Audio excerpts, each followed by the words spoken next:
Route 1 Fusion connects trade and valuation, pre-qualification, scheduling, and protection products into one seamless experience. Create a more connected buying journey. Visit route1.com/fusion to schedule your demo. Welcome to this weekend drive edition of Daily Drive for the fourth week of July 2026. I'm Kellen Walker in Las Vegas. Today on the show, Honda has its eyes on a new North American factory. President Trump ordered 50% tariffs on an array of Canadian goods, and GM raises its guidance for the second time this year. Joining me this week, as always, to break it all down is Michael Martinez, who covers Ford in the UAW for us at Automotive News. Mike, welcome back to Weekend Drive. Thanks, Kel. And Larry Velaquette, who covers Toyota, Subaru, and Mazda for us. Larry Legend, welcome back, sir. Thank you, Kel. Man, July's almost over. I know, right? Isn't that crazy? It's flying by. We're already almost into the second half of the year. Well, we're in the second half of the year. It's just, it's going by so quick. All right, guys, just 2 months after putting its $15 billion Canadian EV supply chain investment on hold, Honda is weighing another major manufacturing move in North America. While no decision has been made, industry analysts say if the automaker builds an eighth assembly plant, ongoing trade tensions make the United States the overwhelming favorite, raising new questions about the future of Honda's long-term manufacturing footprint. Now, Larry, Honda says it hasn't made a decision yet, but how much are tariffs and trade uncertainty driving where the automaker chooses to invest? And what does that mean for Canada's ability to attract future vehicle production? Well, what I'll say is this. I think tariffs are obviously weighing on this decision, but so is volumes. So are, sales volumes. So are production capacities. Honda is growing. They need more production. The open question is where, right? Where are they going to build it? I would counsel them not to make decisions on a plant that's a 30-year minimum, right? That's a 30-year minimum decision where you're going to build a plant. And I really hope they don't view what's going on right now, the trade tumult that this nation is in right now, and make a rash decision based solely on that, because I think that would be a mistake long term. Now, they're going to do what they're going to do. Honda is obviously weighing a bunch of different factors. I think they're going to, they'll eventually pull the trigger on this, and it'll be interesting to see. This plant, the fastest that they're going to be able to stand up a plant, if they have a location already, is maybe 2030, 2031, 2032. We're talking well into the next administration before the first vehicle would roll off the line. It's an interesting decision process to try and go through right now. Now, Mike, if Honda ultimately builds its next North American assembly plant in the U.S., what impact could that have on its existing Canadian operations in Alliston? And does it signal a broader shift in how global automakers are thinking about manufacturing in North America? If I were an Allistonite resident of that community, I'd be a little nervous. If I was in Canadian economic development, I would be a little bit nervous, because I think all signs, we don't have firm reporting to be clear, but as Larry alluded to, if they are considering this current environment, trade regulatory environment, it has to be the United States. And if they are considering what's going on with the trade tensions, maybe they consider moving some CRV production from Canada to the United States, which is what a report out of Japan said a few months ago that they were looking to do. So we don't know for sure, but I would be really nervous, because all signs are pointing like that would be the logical thing. And to Larry's point, you don't want to project too far into the future, because you don't know what's going to happen in the next election. But I would just posit the idea that if another Republican does win, a lot of what's in place now is likely to stay. If a Democrat wins, gets into office, are we that sure they would be willing to immediately undo a lot of these tariff rules? Maybe on Mexico and Canada, maybe on our immediate neighbors. But this might have, I'm not saying it will, I'm not saying I would want it to, but this might have longer repercussions than we expect. So I think if I'm Honda, you definitely have to be considering moving more production here, just like GM, just like any number of automakers we've been talking about over the past few months. I will say this, it is so weird historically to sit here and argue that it's the Democratic Party that's more in favor of free trade. in this, that is weird to think about, isn't it? On a long-term basis, that is just an upside down world from the last 40 years. I wonder if a Democrat takes the White House, would they be so quick to cut off that revenue stream of whatever is coming in? Obviously, progressive, left or leaning candidate probably would be, but if you're looking at a moderate or somebody else, there's some things Biden left in place after Trump won, right? Tariffs are hard to get rid of, man. Look at the chicken tax has been here since the Johnson administration. So while we're saying, there's only 2 years left, 2+ years of this administration, even if Republicans don't win the White House, I think that's something to consider. That's interesting, guys, because after the break, we are going to talk about tariffs. Coming up, President Trump ordered 50% tariffs on Canadian goods. What does that mean for the auto industry? We'll talk about that next on Weekend Drive. Prices for used electric vehicles are going up as demand is getting a boost. But high gas prices are only part of the story. On this week's episode of the Automotive News Shift podcast, I'm joined by Andrew Garberson, Head of Growth and Research at Recurrent. Recurrent's third quarter used EV prices and market report shows that prices are rising with demand, and used EVs have actually been selling faster than used gas vehicles. Used EV prices continue to creep up. This is something that we weren't originally following closely, but we kept hearing it from dozens, almost hundreds of our dealer partners at auction. For the first time, lease returns are creating a deep used EV market for budget-conscious buyers. Used EVs are holding value, and at the affordable end of the scale, they're even appreciating. But will this trend last? Join us for Shift, available this Sunday wherever you get your podcasts. Route One Fusion is a digital retail solution designed to help dealerships engage customers earlier in the process and help you capture more opportunities from your online traffic. Today's consumers expect a fast, connected experience with clarity from the start, especially when it comes to payments, trade-ins, and financing options. With Fusion, dealerships can bring key parts of the buying process together, combining trade-in valuation, pre-qualification, appointment scheduling, and protection product presentations into one connected experience. This allows customers to explore their options earlier, arrive better prepared, and move through the process with a clearer understanding of what to expect. That leads to more realistic expectations, more productive conversations, and a smoother transition from online to in-store. With Fusion, you can customize your digital retail experience and create a more connected buying journey for your customers. It's designed to support your team, reduce friction, and create a more consistent experience from first click to final steps in the process. The result? Higher quality leads, stronger interactions, and a more efficient path to purchase. Ready to see it in action? Schedule your personalized demo at route1.com/fusion. Welcome back to Weekend Drive. I'm Kellen Walker with Michael Martinez and Larry Veliquette. The U.S.-Canada trade dispute is escalating again. President Donald Trump has ordered new 50% tariffs on a wide range of Canadian imports, accusing Canada of unfairly targeting U.S.-built vehicles. While the latest tariffs don't add new duties on Canadian-made vehicles or auto parts, they ratchet up pressure just as negotiations over the future of the North American trade agreement intensifies. So, Mike, how significant is the latest round of tariffs for the automotive industry, and what does it signal about where U.S.-Canada trade negotiations are headed?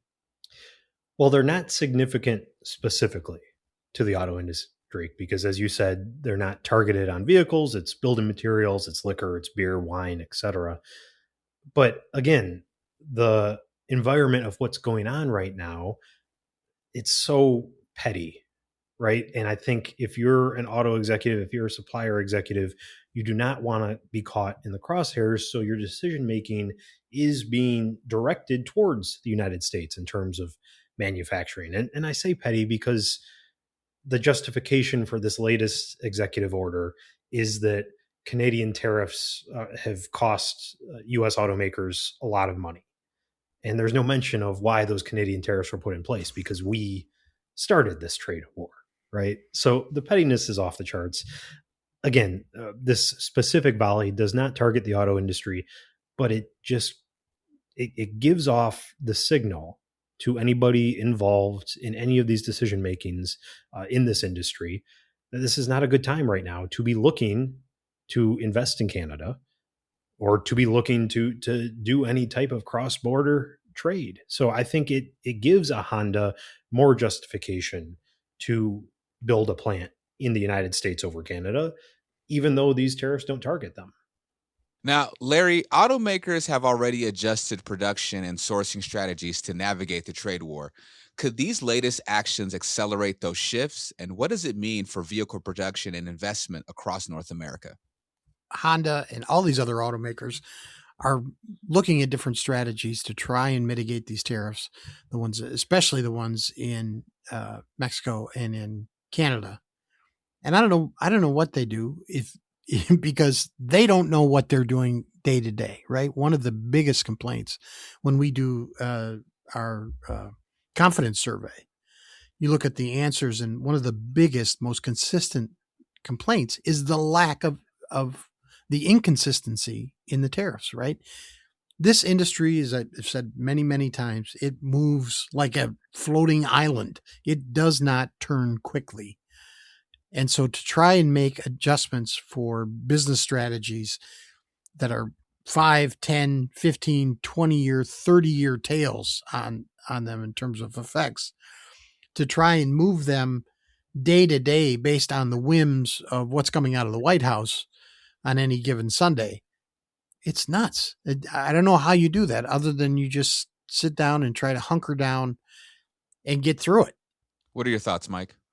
You know, I wonder, you look at, maybe this is a little too local to bring up, but it's certainly a big deal in the Metro Detroit community right now. I'm sure those of you listening from elsewhere have probably heard about the Gordie Howe Bridge connecting Detroit and Windsor. And there's been so much drama the past few weeks. The bridge has been done for months now, and yet it's, at least until today, has remained unopened because Trump demanded some more concessions from Canada.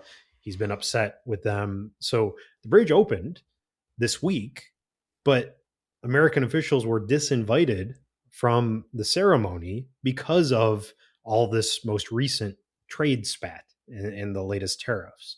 So this dispute is having far-reaching consequences. It's damaging relationships outside of the auto industry, outside of business. And if I were a company, I would just not want to be part of it at all. I wonder if they even look elsewhere, but it's a tough situation.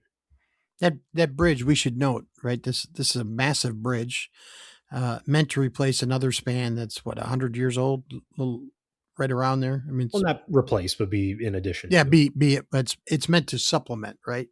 But that other bridge is privately owned. This one was built entirely by Canada. United States didn't pay a dime to build this bridge. They made Canada pay for it. And so Canada did. They paid for it, and Trump held out for more than a free bridge and kept it from being open. This is an important crossing because of the amount of auto parts and because of the amount of vehicles that flow between, our largest trading partner. I'm just going to say this. Let's look a couple of years down the road, right? Given the damage that has been done to this relationship. And I grew up watching CBC9 at home, right? Because of how close I live to Canada. How are we ever going to repair this relationship? I don't know if I don't know how the Canadians are ever going to be able to forgive us. So, guys, General Motors continues to reshape its EV strategy, taking another multi-billion-dollar charge to realign its electric vehicle manufacturing plans. But despite those costs, the automaker is generating strong profits elsewhere, particularly from software, subscription services, and its North American vehicle business, leading GM to raise its guidance for the second time this year. Now, Larry, GM has taken $11 billion in charges to reset its EV plans, yet it's reporting stronger profits and higher guidance. What does that say about the company's strategy? And are investors becoming more focused on profitability than EV volume? Well, yeah, clearly, but I, I just wish I can't explain the market, right? I wish I could. I don't understand it. I don't understand an investor that looks at really getting something, turned out to be wrong, right? And the write downs that you turn out, you're saying, okay, well, we messed up earlier. Here's where we're going now. Okay. I still do not see for the life of me the long-term subscription play as a driver of profits when, everybody in retail will tell you that affordability is issue number one. And all of that rests on what the monthly payment is. I cannot see the vast majority of consumers saying, oh, hey, let me kick in some more money that's going straight to the bottom line. And that is a legitimate long-term play as something that, that people are not going to do what's not affordable. I cannot explain investors. I mean, I wish I could. I'd be a lot smarter than if I could. I can't explain the market. I can't explain why people continue to invest in Tesla. But, hey, the performance that GM turned in, you can't fight it. These are great numbers to put up. I just don't get the faith in the subscription model long term. Now, Mike, software and subscription services are becoming an increasingly important part of GM's business. How significant is that shift, and could recurring software revenue become just as important to the automaker as selling vehicles in the years ahead? Not just as important, but I am going to completely disagree with Larry here. I think What? I think there is a case to be made for subscription services. Look at GM's numbers. It was $10.5 billion this year in realized and deferred revenue. OnStar alone jumping 20% in the second quarter to $800 million. I think people will absolutely pay in certain cases. They will pay for better security. They will pay for driver assist. Particularly if you're a fleet operator in a business, you will pay for certain subscriptions. And what have we talked about a lot in terms of this affordability crisis? Companies like Ford and GM and others, when we've talked about sales recently, we've talked about how the market is down a little bit, but things could be a lot worse. These companies are telling us they're not seeing a mass exodus out of trucks and large SUVs. Those segments they see still growing, or at least holding steady.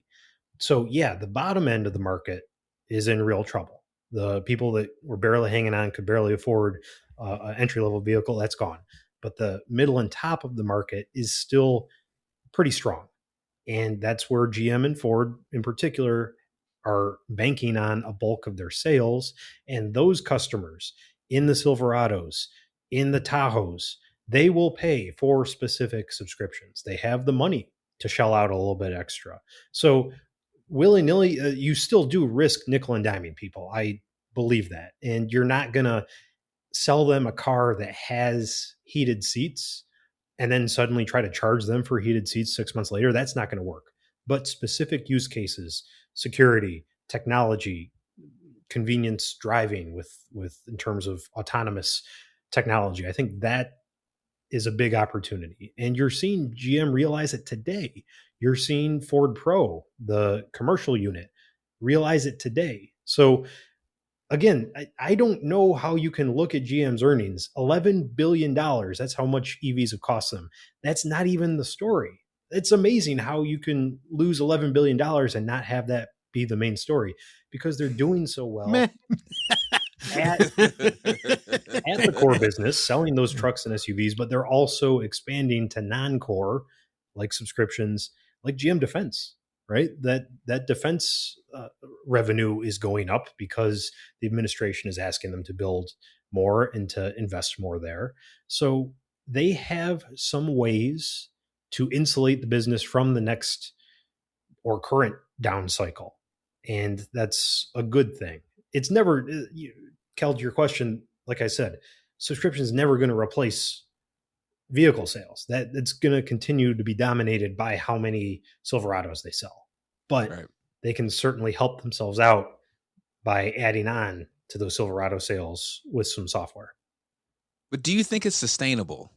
Absolutely. And it's only going to grow more. There's probably stuff people would be willing to pay for that we haven't thought of yet, that we're only going to realize when you have vehicles with even greater autonomous capabilities, when you have all these patents that all these automakers come out with year in, year out, when one of them sticks, something we haven't thought of, something that can truly benefit people's lives, they'll be willing to pay for it. Again, not everybody. The bottom end of the market is suffering, but there's enough at the top that the industry's still doing okay.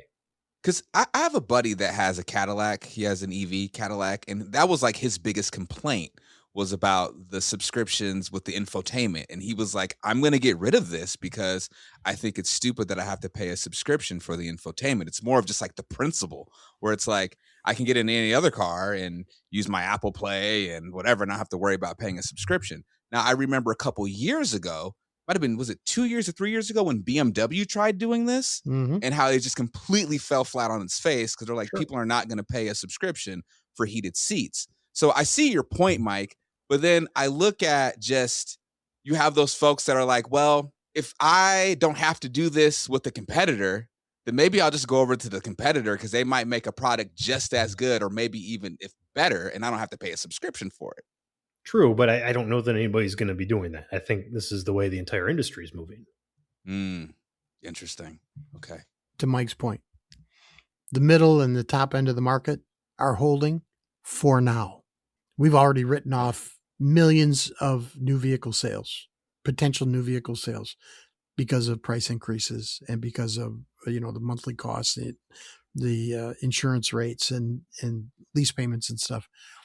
You've already written off millions of people who can no longer afford a new vehicle, right? So that part of the market is gone. So now you're counting on the middle and the top end to hold up the volumes that everybody relies on. The entire industry relies on those new vehicle sales. And it's holding for now. All right.